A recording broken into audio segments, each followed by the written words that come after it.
Assalamualaikum warahmatullahi wabarakatuh. Alhamdulillahi wa kafa wa salatu wassalamu ala rasulil mujtaba, amma ba'd. Puji syukur kehadirat Allah subhanahu wa ta'ala, salam dan salam kepada Rasulullah sallallahu alaihi wasallam. Asatiz dan asatidah yang dirahmati oleh Allah subhanahu wa ta'ala, alhamdulillah pada pagi hari yang mulia ini, di bulan Ramadan yang mulia ini, dalam keadaan kita beribadah puasa, yaitu ibadah yang mulia.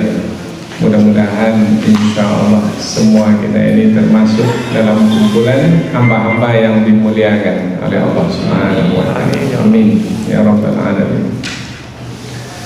Tentang pertemuan kita pada pagi hari ini, yaitu mudzakarah, kita saling bertukar pikiran tentang satu judul yang memang sangat tepat dibahaskan pada hari ini, karena hari ini adalah hari yang ke-16 17 Ramadan, yaitu hari-hari banyak kaum muslimin, bukan hanya di negeri kita saja, tapi di seluruh dunia, memperingati nuzulul Quran. Nuzul, turun Al-Quran, Al-Quran, nuzulul Quran, penurunan Al-Quran. Kalau disebut turun, itu dari mana ke mana ya? Dari atas ke bawah. Kalau dari bawah ke atas, itu naik. Jadi yang kita bahas adalah nuzul, yaitu turunnya Al-Quran dari sisi Allah ke langit pertama, kemudian dari langit pertama ke bumi. Jadi ada dua bentuk penurunan Al-Quran. Yang pertama dari sisi Allah langsung 30 juz ke langit pertama, itu pada Lailatul Qadar. Inna anzalnahu fi Lailatul Qadar, 30 juz. Kemudian dari langit pertama Baitul Izzah ke muka bumi, itu tidak sekaligus, tetapi sedikit-sedikit, berangsur-angsur, dalam tempoh waktu yang cukup lama, yaitu 13 tahun di Mekah dan 10 tahun di Madinah. Biasanya dalam bahasa Arab, kata untuk penurunan secara langsung anzalna, anzala. Untuk penurunan yang berangsur-angsur, sedikit-sedikit, biasanya pakai tasydid, nazzalna atau nazzala, nunazzilu minal qur'ani ma huwa shifa. Yang akan kita bahaskan adalah hikmah, karena untuk membahaskan tentang penurunan Al-Quran dalam dua bentuk banyak sekali. Itu adalah kajian ilmu Al-Quran. Mungkin kita ambil saja satu ayat di dalam Al-Quran, kita lebih fokus karena waktu yang terbatas, yaitu surah Ibrahim ayat yang pertama. Allah Subhanahu wa ta'ala berfirman, a'udzu billahi minasyaitonir rajim, alif lam ra, kitabun, kitab suci, anzalnahu, telah kami turunkan, ilaika, kepadamu, kami adalah Allah, kepadamu, Nabi Muhammad sallallahu alaihi wasallam. Untuk apa kitab suci itu diturunkan kepada Rasulullah? Hikmahnya adalah, atau tujuannya adalah, litukhrijan nas, supaya kamu wahai Muhammad mengeluarkan manusia, minadz-dzulumati ilan nur, dari kegelapan kepada cahaya, biizni rabbihim, ada kata pengikat, biizni rabbihim, dengan izin Tuhan mereka, Allah Subhanahu wa ta'ala, ila siratil azizil hamid, yaitu juga mengeluarkan manusia dari jalan kesesatan kepada jalan yang benar, jalan Allah yang maha perkasa lagi maha terpuji. Nah, itu ayat yang kita akan bahas insyaallah. Alif Lam Ra biasa kita jumpai di pangkal-pangkal surah, yaitu huruf yang terputus-putus, huruf muqata'ah. Tujuannya salah satu diantaranya adalah litanbih, untuk mengambil perhatian. Maka orang Arab itu kalau disebut Alif Lam Ra, maka mereka akan memperhatikan ini apa yang mau disampaikan selepas ini. Yasin, ini apa yang mau disampaikan selepas ini. Juga ada makna yang lain seperti makna sumpah umpamanya, tapi kita ambil yang populer saja, yaitu untuk menerangkan apa yang akan disampaikan selepas huruf yang terputus-putus itu adalah perkara yang penting. Apa perkara yang penting itu? Penurunan Al-Quran, nuzulul Quran. Siapa yang menurunkan? Allah. Kepada siapa diturunkan? Kepada Rasulullah. Kitabun, kitab suci, anzalnahu. Kalau kita kaji dari sisi bahasa, kitabun tidak menggunakan alif lam, nakirah, adalah litta'zim, untuk menerangkan keagungan kitab suci yang diturunkan itu. Jadi untuk menerangkan keagungan, kemuliaan, ketinggian, maka digunakan kata tidak menggunakan alif lam atau nakirah. Kitabun, kitab suci Al-Quran, anzalnahu, kami menurunkannya. Biasanya fa'il itu dan maf'ul itu, kalau urutan biasanya mana yang lebih dahulu, fa'ilnya atau maf'ulnya? Fa'il dulu. Tapi dalam ayat ini kitabun anzalnahu, kami menurunkannya, kitab suci. Semestinya kitab suci itu di belakang maf'ul kan, tapi diangkat ke depan. Dalam ilmu tafsir, kaidah tafsir juga menyebutkan biasanya di belakang kemudian dibawa ke depan. Itu tujuannya untuk memberikan penekanan. Biasanya duduk di belakang, kemudian ustaz itu minta duduk di depan. Itu untuk pengagungan, bermakna Allah mengagungkan firman-Nya. Tujuannya supaya kita mengagungkan juga firman Allah itu. Jadi apabila Allah saja mengagungkan firman-Nya, tentu kita juga mengagungkannya. Sama juga Allah mengagungkan Rasul-Nya, malaikat mengagungkan Rasul-Nya, maka kita pun juga mengagungkan Rasul-Nya. Allah, malaikat, innallaha wa malaikatahu yusalluna 'alan nabi. Innallaha, Allah, wa malaikatahu, malaikat, yusalluna 'alan nabi, bersalawat kepada Nabi, mengagungkan Nabi. Maka kita pun juga mengagungkan Nabi, karena Allah dan malaikat saja bersalawat mengagungkan Nabi. Begitu juga Allah mengagungkan kitabnya, maka kita pun juga mengagungkan kitab Allah. Kitabun anzalnahu, kami turunkan. Kata turun berarti dari atas ke bawah. Dari atas, dari sisi Allah, ke bawah, ke langit pertama. Ayat ini menerangkan tentang penurunan sekaligus. Dari mana kita tahu? Karena katanya anzalnahu, kami menurunkannya, menurunkan kitab suci itu. Ilaika, kepadamu, mu di sini Nabi Muhammad sallallahu alaihi wasallam, mukhatab, yaitu Nabi Muhammad. Nabi Muhammad adalah yang menerima kitab suci Al-Quran, menerima kitab suci tersebut untuk litukhrijan nas, supaya kamu wahai Muhammad mengeluarkan manusia minal zulumati ila nur, dari kegelapan kepada cahaya. Berarti sebelum Al-Quran diturunkan, manusia dalam kegelapan. Selepas Al-Quran diturunkan, manusia dalam cahaya yang terang benderang. Manusia yang mana? Semua manusia? Tidak, karena ada pengikatnya, biizni rabbihim. Ada manusia yang menerima Al-Quran, maka manusia itu dalam kehidupannya, dalam kehidupan yang terang benderang. Tapi kalau manusia itu menolak Al-Quran, maka manusia itu tetap dalam kegelapan.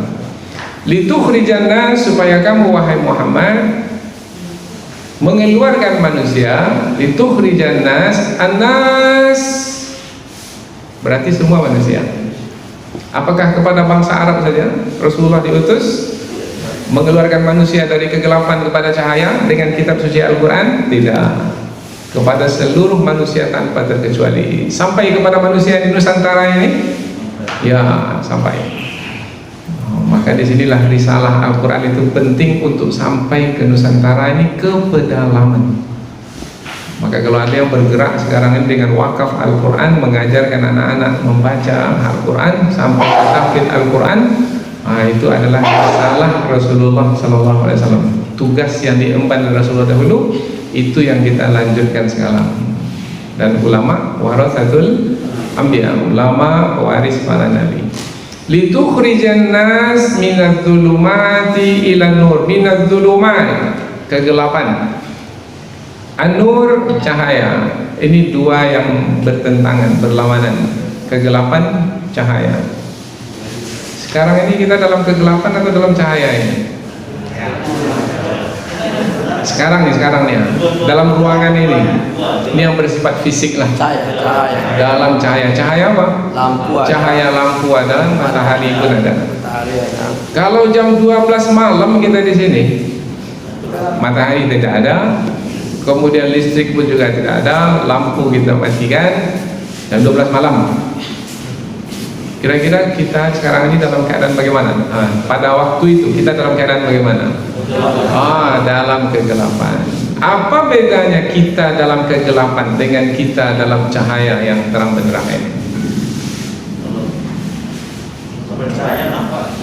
Kalau cahaya nampak, kalau gelap tidak nampak. Meja ini ada atau tidak? Ada. Ketika kita berada dalam keadaan gelap gulita dalam ruangan ini, cahaya ini nampak atau tidak? Meja ini nampak atau tidak? Tidak nampak.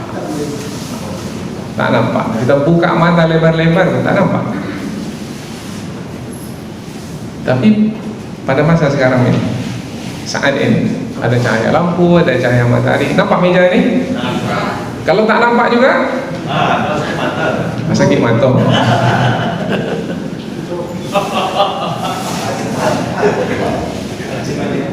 Nah, ini mau masuk kaji.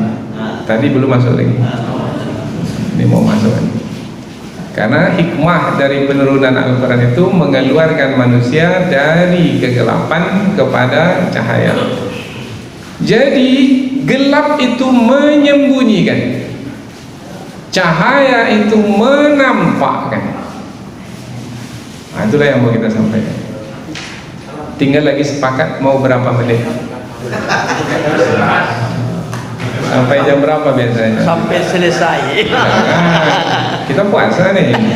Sampai selesai. Yang mendengar tak ada masalah. Yang menyampaikan. Yang menyampaikan. Karena tak ada yang menyediakan air di sini. Biasa ceramah kita ada. Iya. Karena memang bulan Ramadan. Kegelapan itu, gelap itu menyembunyikan, cahaya itu menampakkan. Gelap itu menyembunyikan apa? Kebenaran. Cahaya itu menampakkan apa? Kebenaran. Pertanyaan berikutnya, cahaya itu menampakkan kebenaran. Kebenaran yang dinampakkan oleh cahaya itu yang paling penting, yang paling pokok, yang paling utama, yang dinampakkan oleh cahaya itu apa? Mulai sesak nafas. Tidak. keesaan Allah. Karena pada waktu Al-Quran itu turun, penduduk kota Mekah itu khususnya dan manusia umumnya di timur dan di barat dalam kemusyrikan, dalam kekufuran, tidak mengenal Allah. Termasuk nenek moyang kita di Nusantara ini, hantu jembalang yang disembah, pohon besar yang disembah, batu yang disembah, Nyi Roro Kidul yang disembah, apalagi yang lain banyak sekali ya. Animisme, percaya kepada selain Allah. Nah, pada waktu Rasulullah diutus di kota Mekah sebagai Rasul, turun ayat pertama, kitab yang diturunkan itu adalah Al-Quran. Anzalnahu ilaika, kami turunkan kitab itu kepadamu wahai Muhammad, litukhrijan nas, supaya kamu mengeluarkan manusia, minadz-dzulumati ilan nur, dari kegelapan kepada cahaya. Iqra bismi rabbika. Nah, itu dia ayat pertama itu, langsung to point. Apa tuh point? Langsung ke poin yang sebenarnya. Bacalah bismi rabbika, dengan menyebut nama Tuhanmu, bukan dengan menyebut nama berhala, bukan dengan menyebut Lata, nama berhala, Uzza, Manata, bukan, Ubal, dan masih banyak lagi yang lain. 360 banyaknya berhala-berhala yang disembah oleh kafir Quraisy pada masa dahulu dan ditegakkan di sekeliling kota Mekah. Jangan baca dengan menyebut nama berhala itu, tapi bacalah Iqra bismi rabbika, dengan menyebut nama Tuhanmu. Siapa Tuhan yang sebenarnya? Alladzi khalaqa.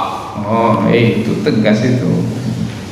Kemana mau dibawa ayat? Tak ada lagi tuh, satu saja tuh, tak ada arahnya yang lain, yaitu Tuhanmu yang sebenarnya adalah yang menciptakan.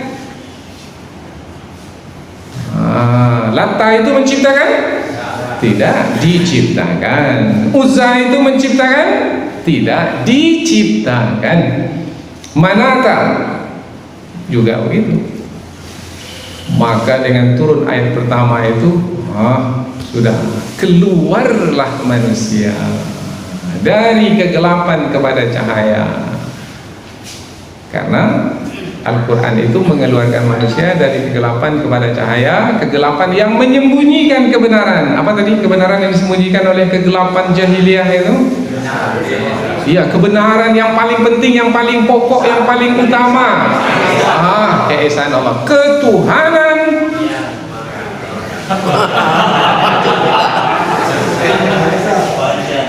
Pancasila. Ketuhanan yang Maha Esa itu betul, yang tersembunyi. Padahal itu sila pertama ya.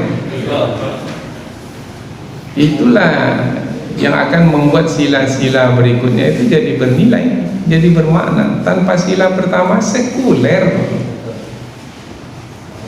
tak ada lagi nilai, habis. Sementara kita Allahumma ahina bil iman wa amitna bil iman wa syurna fi zumratil mu'minin wa syurna ma'al iman, dan masukkan kami ke dalam surga bersama orang-orang beriman. Maka bagaimana dari penyampaian tadi? Penting tidak Al-Quran itu diturunkan? Oh, penting sekali. Kalau tidak turunlah Al-Quran ini, semua kita ini dalam neraka nih mungkin. Turun masih kena neraka juga. Ya, tak tahu jalan yang benar. Bagaimana mau mengikuti jalan yang benar, kita tak tahu. Dengan jalan yang benar itulah maka kita tahu mana yang mesti kita lakukan, mana yang tak boleh kita kerjakan. Itulah yang mengantarkan kita ke surga. Maka yang menghantarkan itu jalan. Kalau putus jalan tak sampai. Jalan Maka disambunglah dengan ayat berikutnya, bi'izni rabbihim ila sirat. Sirat jalan. Mengapa kata jalan dipakai dari sini? Tadi yang pertama mengeluarkan manusia dari kegelapan kepada cahaya, karena jalan ini kaitan dengan tujuan. Jalan ditempuh sampai tujuan.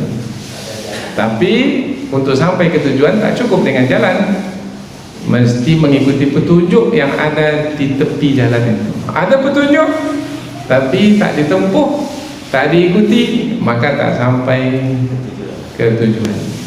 Tak tahu jalan bisa sampai ke tujuan. Meraba-raba dalam hutan tak tahu jalan. Sekarang banyak suku pedalaman sana, suku Sakai. Dulu mereka tak pernah tersesat di hutannya, sekarang tersesat di hutan. Karena hutannya batangnya sama semua, sawit, akasia. Dulu tak pernah tersesat, sebab di hutan itu banyak batang. Maka batang-batang yang banyak itu ada yang 1-2 dijadikan sebagai petunjuk. Nah, sampai ke batang sialang besar itu belok kanan, umpamanya lah. Sekarang batang sialang itu tak ada lagi. Ya. Madu sialang ada, mana pula madu sawit. Nah, mengapa bisa tersesat? Karena tak tahu jalan. Karena jalan itu yang menyampaikan ke tujuan. Maka digunakan 2 kata penting dalam ayat ini, yaitu kata mengeluarkan manusia dari kegelapan kepada cahaya. Satu lagi kata, yaitu ke jalan Allah yang maha perkasa lagi maha bijaksana. Kalau di surah Al-Fatihah, sirat alladzina an'amta alaihim ghairil maghdubi alaihim waladdallin. Sirat juga, bukan sirat ghairil maghdub alaihim, yaitu jalan orang yang dimurkai, yaitu orang yang tahu kebenaran kemudian meninggalkan kebenaran, menolak kebenaran. Atau waladdallin, jalan orang-orang yang sesat, mau tak tahu jalan kemudian berjalan juga, itu jalan yang sesat. Nah, Al-Quran itu diturunkan untuk menghantarkan manusia ke jalan yang benar. Tapi di dalam ayat ini diidhofahkan, disandarkan kata jalan itu ila siratil aziz. Nama Allah Al-Aziz, perkasa. Apa maknanya? Maknanya siapa yang menempuh jalan yang telah jelas itu, karena Al-Quran telah diturunkan, maka menampakkan jalan yang jelas itu. Siapa yang menempuh jalan yang telah jelas itu tidak akan dapat dikalahkan oleh siapapun, karena jalan itu jalan Allah yang maha perkasa. Perkasa maknanya tak bisa dikalahkan. Maka ada orang yang ingin memadamkan agama Islam, cahaya agama Islam. Mungkinkah mereka berhasil memadamkannya?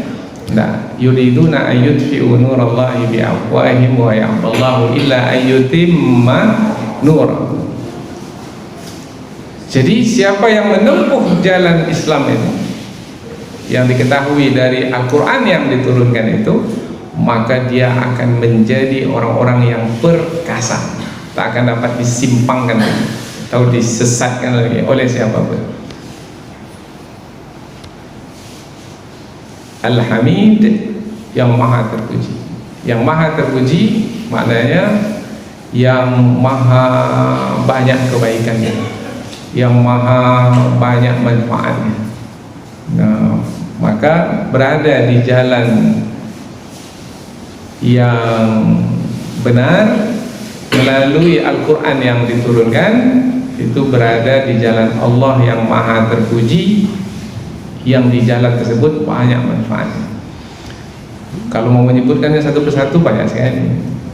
Kita bisa mendapatkan sakinah, mawaddah, warahmah dalam keluarga karena Al-Quran yang diturunkan. Tidak bergaduh, berselisih dalam pembagian warisan karena Al-Quran yang diturunkan. Kita bisa mencari rezeki dengan mudah, kemudian tak tahu mana baik, mana buruk, mana benar, mana salah, mana untung, mana rugi, mana kawan, mana semua itu Al-Quran yang menampakkan. Sehingga dengan turunnya Al-Quran, maka terkeluarlah kita dari kegelapan kepada cahaya yang terang benderang, dan terselamatlah kita dari jalan yang sesat, sehingga kita berada di jalan yang benar, jalan yang lurus, benar, lurus. Ini tafsir ringkas dari ayat ini. Lalu ada tafsir panjangnya, ada. Tinggal lagi mau berapa lama panjangnya. Ini namanya tafsir ringkas. Ini kita munculkan setiap kata itu sesuai dengan kandungan makna kata tersebut. Oh, berarti ayat ini kitabun anzalnahu ilaika litukhrijan nasa minadh dhulumati ilan nuri bi'izni rabbihim ila siratil azizil hamid. Ayat ini jumlah ismiyah atau jumlah fi'liyah? Jumlah fi'liyah nampaknya. Nampaknya ini yang meragukan nampaknya. Sebut aja lah fi'liyah. Kan mantap gitu kan. Ismiyah.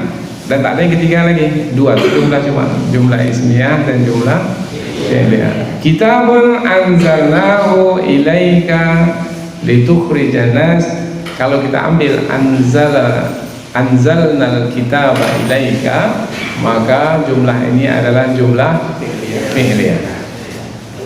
Jumlah fi'liyah berarti Allah menerangkan perbuatan. Jadi ada perbuatan yang diterangkan dalam ayat ini. Perbuatan siapa yang diterangkan? Penurunan Al-Quran. Ini yang dimasukkan dalam ayat ini. Nah, penurunan Al-Quran itu perbuatan siapa? Itu adalah perbuatan Allah. Anzalna, karena fa'ilnya siapa? Allah. Kami menurunkan Al-Quran itu. Jadi penurunan Al-Quran itu adalah perbuatan Allah. Allah melakukan perbuatan, yaitu berupa penurunan Al-Quran. Kalau Allah melakukan perbuatan, pasti ada hikmah di sebaliknya. Apa hikmahnya? Disebutkan mengeluarkan manusia dari kegelapan kepada cahaya. Kemudian mengeluarkan manusia dari jalan yang sesat ke jalan yang benar.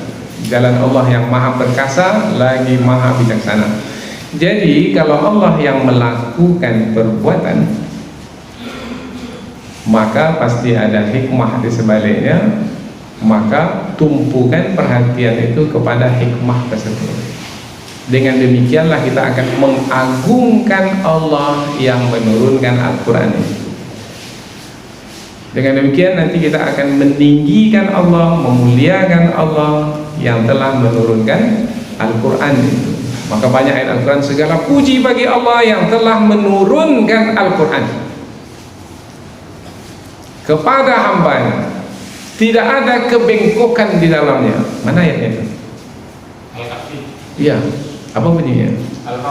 Alhamdulillahilladzi anzala ala abdihil kitaba wa lam yaj'al lahu 'iwaja. Apa sebab? Sebab penurunan Al-Quran itu siapa yang melakukannya? Allah. Apabila Allah yang melakukan perbuatan Allah, maka pasti ada hikmah, ada manfaat, ada maslahat di sebaliknya. Maka kalau kita mengkaji, alhamdulillah, segala puji bagimu ya Allah yang telah menurunkan Al-Quran ini.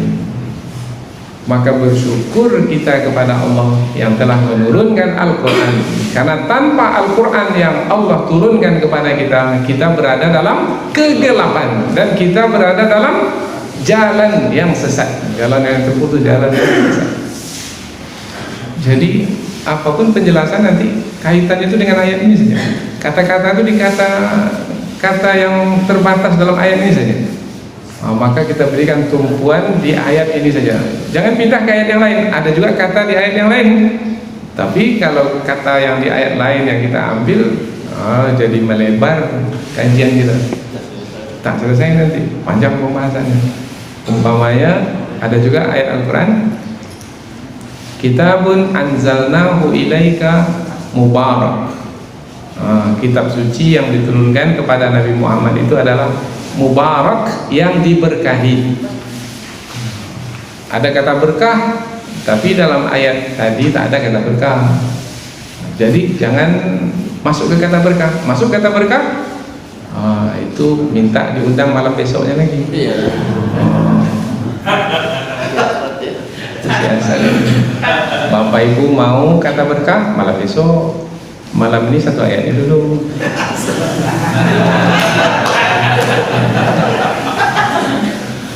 Mana mungkin sekali duduk selesai mengaji. Para ulama kita bertahun-tahun dulu di kota Mekah, kota Madinah, baru selesai. Ini mau mengajar sekali duduk, enggak, tak selesai. Nah,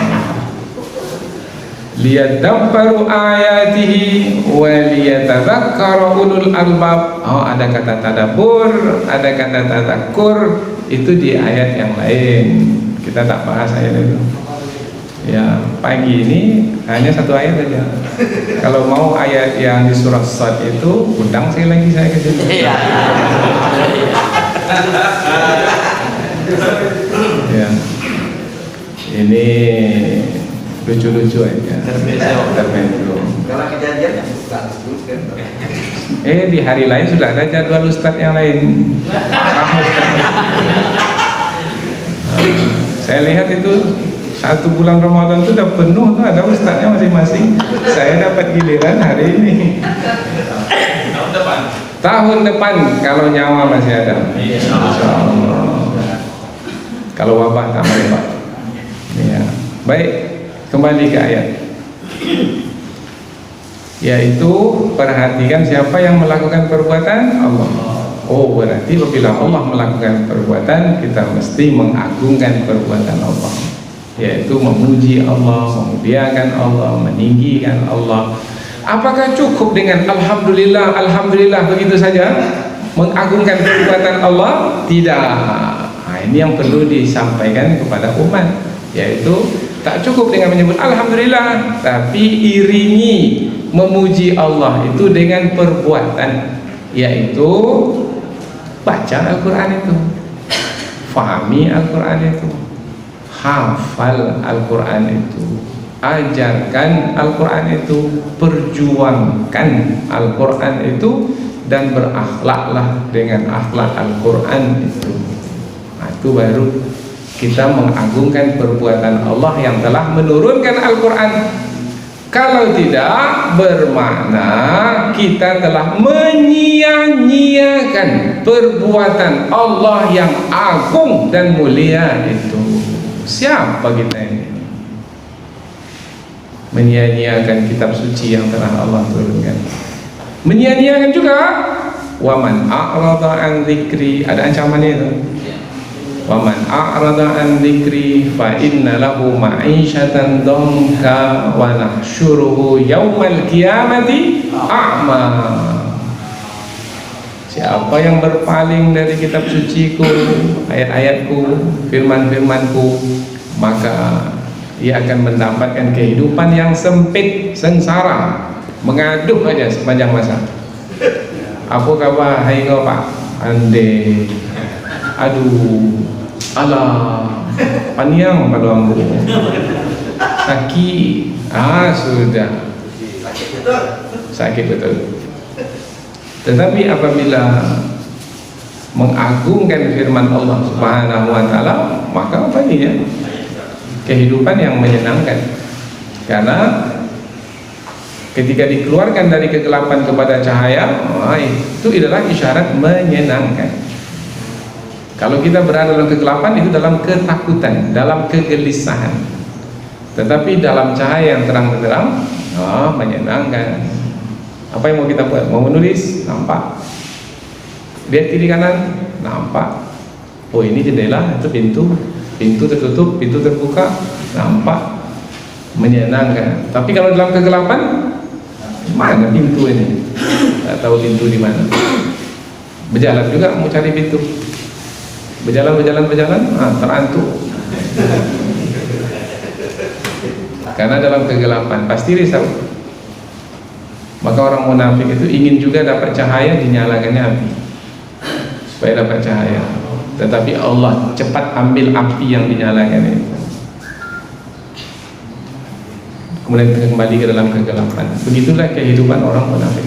Ini permisalan di dalam surah Al-Baqarah, di awal-awal surah Al-Baqarah. Ya. Kemudian berada di jalan yang benar, Siratil Azizil Hamid. Kalau jalan yang kita tempuh jalan yang benar, menyenangkan. Kalau jalan yang sesat, ini jalan ini sampai enggak ya ke tujuannya? Saya baru pertama pergi ke satu desa jauh sekali di ujung Kabupaten Kampar. Setelah itu perbatasan dengan Rokan Hilir. Nama kampungnya Beringin Lestari.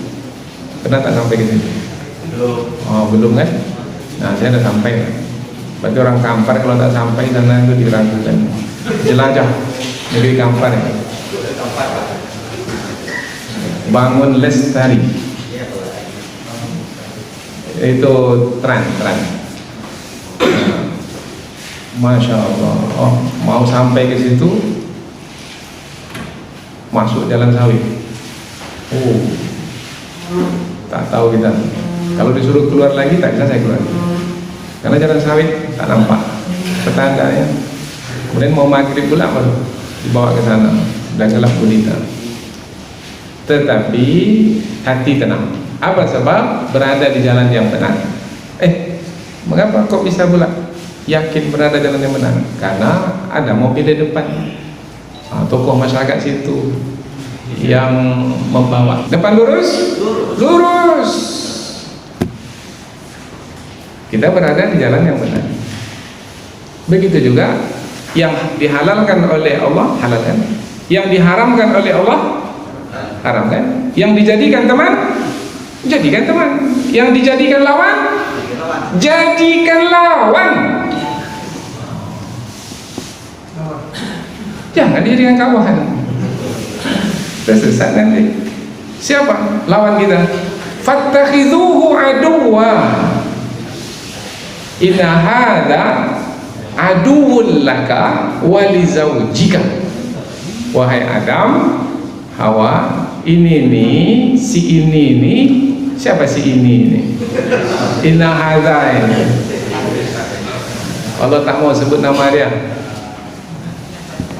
Biasanya kalau tak disukai itu tak sebut namanya. Nah, Allah tak suka kepada dia, maka Allah tak sebut namanya, nama iblis itu. Kita kalau suka kepada seseorang, kita sebut namanya. Kalau tak suka, si Fulan Tuha. Nah, si Fulan Tuha itu tak tahu lah. Karena dia tak suka pada orang. Maka Allah menyebutkan inna hadza, sesungguhnya si ini nih, si iblis ini aduwwun laka, musuh bagimu wahai Adam, wa li zaujika, dan bagi istrimu, fala yukhrijannakuma minal jannati fatashqa. Jangan sampai dia musuh ini mengeluarkan kamu berdua dari surga ini yang membuat kamu sengsara. Maka jadikanlah syaitan sebagai musuh. Maka dengan Al-Quran ini, ya Allah, semua jelas, terang, tak ada lagi yang tersembunyi. Nah, maka ketika kita berada dalam cahaya yang terang benderang, menyenangkan, menenangkan. Ketika berada di atas jalan yang lurus, jalan yang benar, jalan Allah yang maha perkasa lagi maha terpuji, menyenangkan, menenangkan. Maka apa yang mesti kita lakukan? Tak ada jalan lain sekarang ini. Yang lebih strategis adalah kembalikan umat ini kepada Al-Quran. Inilah yang kita inginkan dari memperingati nuzulul Quran. Kembalikan umat kepada Al-Quran. Bagaimana cara mengembalikannya? Masing-masing kita berpikirlah. Kalau saya 3 tahun belakangan ini saya buka rumah tahfiz, karantina tahfiz Al-Quran. Jumpa satu karantina tahfiz. Karantina ini diputuskan hubungan peserta itu dengan dunia luar, karantina. Hanya dengan Quran saja. No handphone, tak boleh pegang handphone. Masuk jadi peserta, tarik handphone. Kemudian tak ada yang lain, hanya Quran saja. Kita dapat metode ini dari Jawa Barat, dari Kuningan, Jawa Barat, di bawah asuhan Dr. Ahsin Sakha. Ini pakar ulumul Quran, qiraat di Indonesia, tersepuh. Beliau juga pentas Al-Quran. Kalau buka mushaf Quran itu ada nama beliau di situ. Maka beliau membina satu karantina tahfidz, namanya Karantina Tahfidz Al-Quran Nasional. Saya hantar anak saya situ. Dalam 35 hari anak ini selesai 24 juz. Karena targetnya 1 hari 1 juz. Rupanya minggu terakhir sakit tekaknya, tenggorokannya. Akhirnya tambah 1 minggu lagi, selesai 30 juz. Kemudian ketika wisuda, saya minta izin, boleh nggak buka cabang di Riau? Kata boleh, silakan buka cabang. Maka kita buka sejak 3 tahun yang lalu. Hampir 1.600 sudah alumni kita. Maka saya banyak tinggal di pondok, di karantina sekarang. Ada di sini rumah, udah saya kunci dah. Ini tempat-tempat transit aja biasanya. Transit, malam mengajar, sudah terlalu malam, besok pagi kuliah subuh ada, malam saya di sini. Kalau enggak, saya di pondok saya. Dan alhamdulillah banyak anak kita itu mencapai target 1 hari 1 juz. 1 hari 1 juz. 30 hari selesai 30 juz. Mengembalikan mereka kepada Quran. Bosankah mereka? Tidak. Malah mereka menikmati Al-Quran ini. Maka setiap pagi saya motivasi anak-anak ini. Maka tadi pagi motivasi, setiap pagi motivasi. Ada yang minta ceramah kuliah subuh sekarang Pekanbaru. Tidak, saya mau motivasi anak-anak ini. Anak-anak ini kalau jadi, harganya sama dengan 1.000 orang. Anak penghafal Quran. Ada satu anak itu dari Lampung, punya pondok pesantren. Ayahnya punya pondok pesantren, muridnya 1.000 orang. Anak ini mau dijadikan kader, penerus ayahnya. Maka di penghujung usianya, dia ingin anaknya ini selesai menghafal Quran 30. Sudah dihantar ke pondok-pondok, tak bisa selesai. Di tangan kita selesai. Alhamdulillah. Selesai 1 bulan, selesai 30 juz. Kemudian dimungkinkan hafalan 3 bulan. Sekali duduk baca Quran, malam ini jam 8, jam 10 malam berikutnya selesai 30 juz. Sekali duduk. Tak berhenti itu. Berhentinya itu tidur saja dan makan, minum. Tanpa henti, sekali duduk 30 juz. Dan tidak boleh salah lebih dari 5. Kalau salah 5, ulang balik dari awal. Dan alhamdulillah sekarang dia kembali ke Lampung. Dan alhamdulillah membantu ayah dia. Nah, kembali kita ke generasi Al-Quran, 30 juz dalam dada. Sekarang kita di pondok, 1 malam 1 juz salat tarawih. Saya tengok, wah ini menikmati ini 1 malam 1 juz. Kita naikkan 1 malam 2 juz. Beberapa malam ini sekarang nih 1 malam 2 juz. Macam mana kita buat?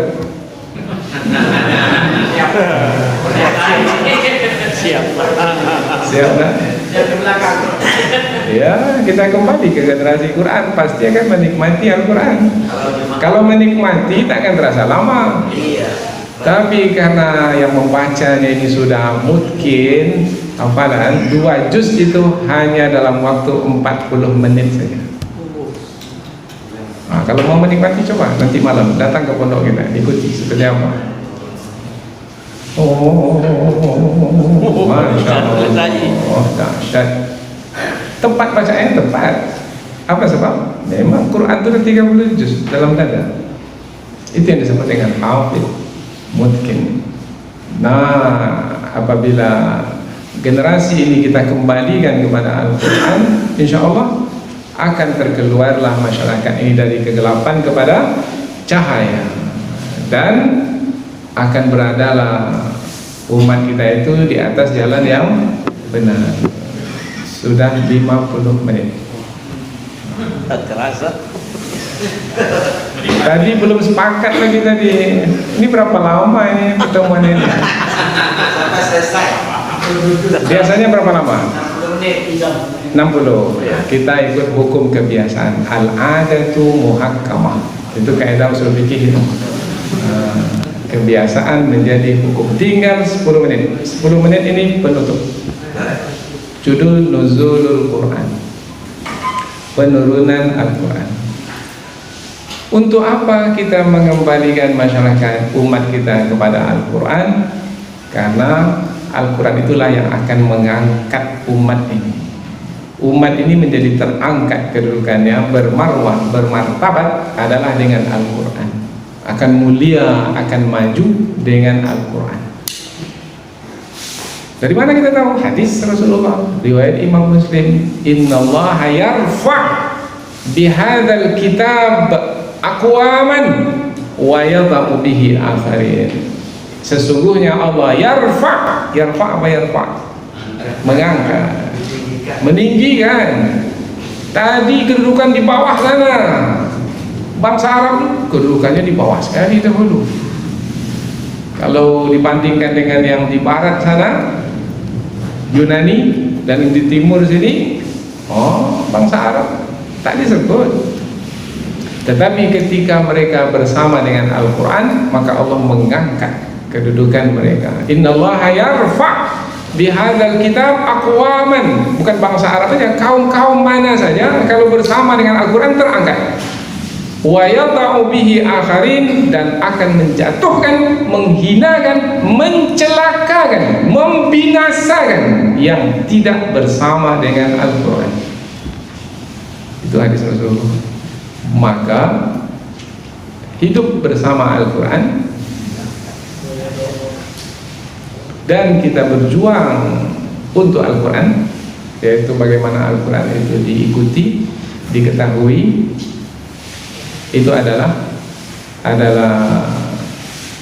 tugas yang mulia, kewajiban yang mulia, sebagai tanda kita sebagai hamba Allah Subhanahu wa Ta'ala yang diberi misi untuk sama seperti Rasulullah dahulu, mengeluarkan manusia dari kegelapan kepada cahaya, kemudian mengeluarkan manusia dari jalan yang sesat ke jalan yang benar, dan untuk mengangkat derajat. Wa yadha'u bihi akharin, ya, wa yadha'u bihi akharin, yaitu kaum-kaum yang lain, ya. Dan ada lafaz-lafaz yang berbeda antara satu dengan yang lain. Maka menjadi perhatian utama kita lah mengembalikan masyarakat kepada Al-Quran. Bagaimana caranya ya? Ada LPTQ, ada, boleh, silakan, bagus. Apalagi yang lain? Rumah tahfiz, boleh, silakan. Kajian tafsir, boleh, silakan. Apalagi? Dan ini juga kalau bisa dengan kekuasaan.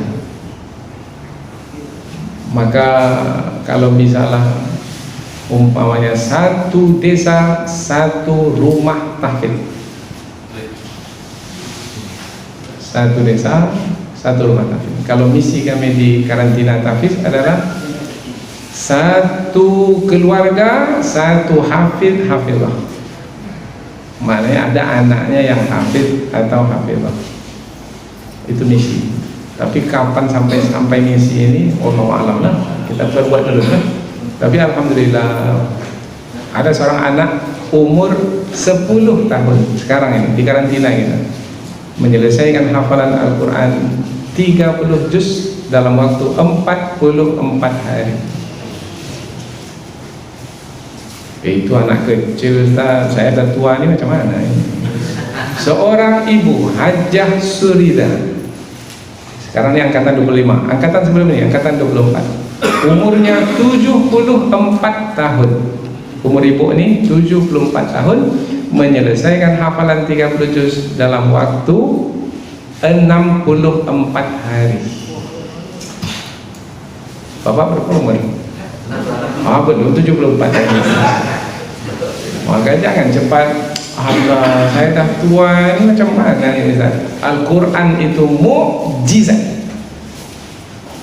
Tak menjadi Ustaz, saya memang rasa tak menjadi ya Ustaz. Dari awal kalau orang menyebut tak menjadi aja.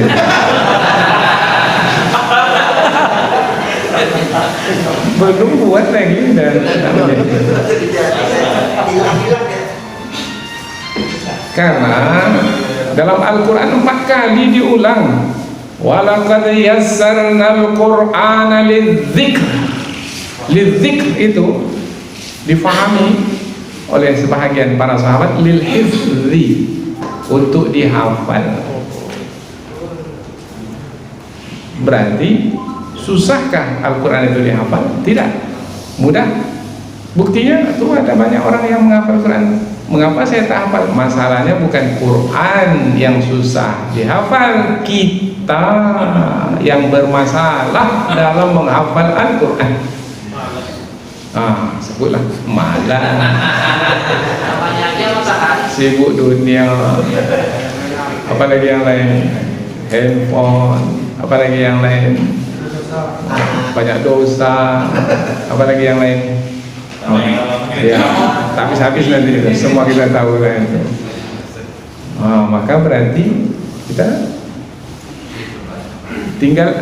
tinggalkanlah yang selama ini salah paham kita terhadap Al-Quran itu, kita rubah sekarang ini. Kita bisa semua tanpa terkecuali kembali kepada Al-Quran. Inilah masanya sekarang ini untuk kembali ke Al-Quran. Dan masing-masing kita berperanlah untuk Al-Quran, bukan hanya untuk di dunia ini, untuk di akhirat. Dan kebanyakan anak-anak kita ketika ditanya mengapa kamu mau menghafal Al-Quran di sini, kamu tinggalkan handphone. Ada yang sudah ketagihan handphone, masuk deh jadi peserta. Pegang Quran itu, ibu jarinya itu bisa bergerak ini. Dia pegang mushaf, tapi ibu jarinya masih bergerak-gerak. Saya katakan mengapa jari kamu bergerak? Baru dia diam. Kemudian ketika dia menyampaikan curhatnya, karena setiap asar itu, ba'da asar masing-masing menyampaikan curhat, dia pun curhat. Rupanya dia ketagihan game. Dia bisa bermain game itu 2 bentuk game dalam satu waktu. Dan tak peduli lagi mau makan kan, mau apa, tak ada lagi. Tak ada hilang rasa laparnya itu.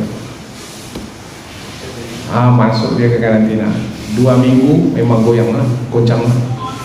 Macam ikan kehabisan air,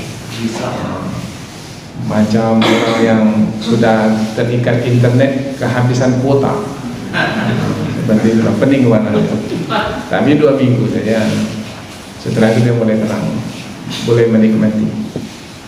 Alhamdulillah, selesai 30 juz di angkatan berikutnya. Lebih kurang 6 minggu lah, 6-7 minggu selesai. Tapi 2 minggu pertama itu memang berat.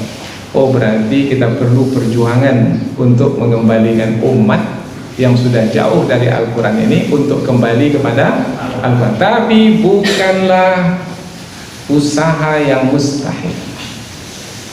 Apabila kita bersungguh-sungguh, insya Allah kita akan dapat manjadda wajadda. Siapa yang sungguh-sungguh dapat. Allahu Akbar, walillahil hamd. Ini pertemuan kita pada hari ini, mudah-mudahan ada manfaatnya insyaallah. Ada tanya jawab? Tak ada tanya jawab.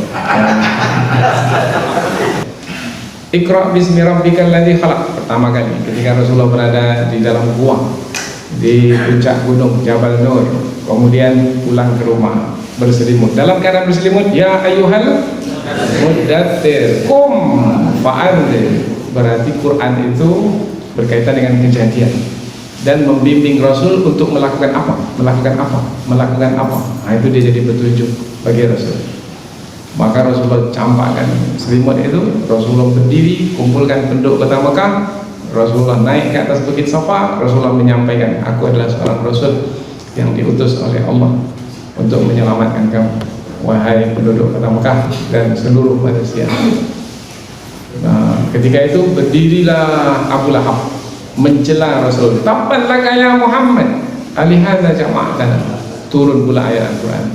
Itu namanya hasban nuzul, yaitu tertibnya Al-Quran itu berkaitan dengan al-hawadits, kejadian-kejadian yang berlaku. Berapa lama itu? 13 tahun di Mekah, 10 tahun di Madinah. Selesai sudah Al-Quran diturunkan, di hari-hari terakhir kehidupan Rasulullah memudarasah, tadarus Al-Quran bersama dengan malaikat Jibril alaihi salam di bulan Ramadan. Wahai Muhammad, baca ini. Setelah itu baca ini. Semua ayat sudah turun itu. Baca ini. Baca ini. Maka mushaf kita yang sekarang itu ditulis urutannya berdasarkan yang terakhir arahan dari malaikat Jibril alaihi salam. Al-Fatihah dulu, Al-Baqarah dulu, Ali Imran dan seterusnya. Jadi tidak berdasarkan urutannya itu kejadian-kejadian, enggak, tetapi berdasarkan arahan malaikat Jibril. Maka disebut dalam ilmu Al-Quran tauqifi, bukan ijtihadi, bukan ijtihad Rasul menyusunnya, tidak, tetapi itu adalah perintah dari Allah melalui malaikat Jibril alaihissalam 2 kali khatam dalam bulan Ramadan. Dan berdasarkan yang terakhir itulah tertib atau urutan Al-Quran yang sekarang ini ditulis dalam tulisan. Dahulunya disimpan di dalam dada. Semua hafal Al-Quran, para sahabat itu menghafal Al-Quran. Yang muda-muda cepat sekali hafal Al-Quran. Ada juga yang ditulis, ada di kulit binatang, ada di pelepah kurma, ada di batu, ada di tulang dan lain sebagainya. Itu untuk menjaga. Tapi sebenarnya yang menjadi penentu adalah yang di dalam dada, dan itu banyak yang menghafal Al-Quran. Kemudian ketika berlaku ada kematian para kufar, maka ada usulan untuk menulis Al-Quran di atas mushaf. Sebenarnya waktu masa Abu Bakar sudah ada usulan itu, tetapi baru terlaksana di masa Utsman, khalifah yang ketiga, Utsman bin Affan. Kemudian dipilihlah rasam, tulisan, bentuk tulisan. Maka bentuk tulisan yang disepakati pada masa Utsman itu disebut rasam Utsmani. Bukan Quran karangan Utsman. Saya dengar tadi itu pertanyaannya. Bukan Quran karangan Utsman, bukan. Utsman itu hanya yang berusaha untuk mengumpulkan Al-Quran. Maka judul dalam ilmu Al-Quran biasanya Jam'ul Quran. Jam'un maknanya usaha mengumpulkan Al-Quran. Siapa yang berusaha? Ada dahulu sahabat Nabi. Kemudian setelah Nabi meninggal, disimpanlah yang tertulis itu, yang dikumpulkan di tulisan-tulisan di bermacam-macam yang kita sebutkan tadi, di Hafsah. Kemudian setelah itu dikumpulkan lagi pada masa Utsman dengan melantik panitia. Ditulislah Al-Quran 5 Al-Quran dengan tulisan tangan. Maka dikirimlah ke beberapa negara. Ada ke Mesir, ada ke Syria, ada yang ditinggalkan di Madinah. Jadi Quran yang ada itu mushaf, itu adalah yang ditulis pada masa Utsman bin Affan. Tulisannya disebut rasam Utsmani. Awalnya tak ada baris, tak ada titik. Lama-kelamaan manusia ini banyak yang tak hafal Quran. Kemudian langsung baca, tak tahu mau baris di mana ini, atas, bawah, atau depan. Akhirnya dibuatlah baris, diberilah titik. Nah sekarang sudah ada baris, sudah ada titik, tak juga bisa baca. Latin lagi ya. Ini adalah keterlaluan. Baik, ada lagi yang bertanya? Wih, banyak ya. Tak jadi. Keserah. Ya, silakan yang dulu tadi. Baik. Belakang sana. Waalaikumsalam. Terima kasih Tuhan atas kesempatan dalam memahami. Dan saya pernah membaca dalam surah Al-Fatih. Katakan surah Allah kita alladzina istafaina min ibadina faminhum zalimun li nafsihi wa minhum muqtasid wa minhum sabiqun bil khairat bi idznillah. Katanya di sini ada 3 golongan yang sikap, 3 golongan yang mengambil sikap turunnya Al-Quran ke atas bumi. Yang mau saya tanyakan, sikap golongan-golongan mana itu seperti itu? Terima kasih. Assalamualaikum. Ya. Ayat itu sebenarnya menerangkan secara umum dalam penggolongan, tidak hanya terhadap Al-Quran, tetapi juga terhadap syariat yang Allah turunkan. Ada yang zalimun li nafsihi, menganiaya dirinya sendiri, sudah ada jelas ayat Al-Quran, petunjuk, sudah dia pahami, dia tinggalkan dengan sengaja. Dia tahu riba itu haram, masih juga beli Avanza-nya itu dengan riba.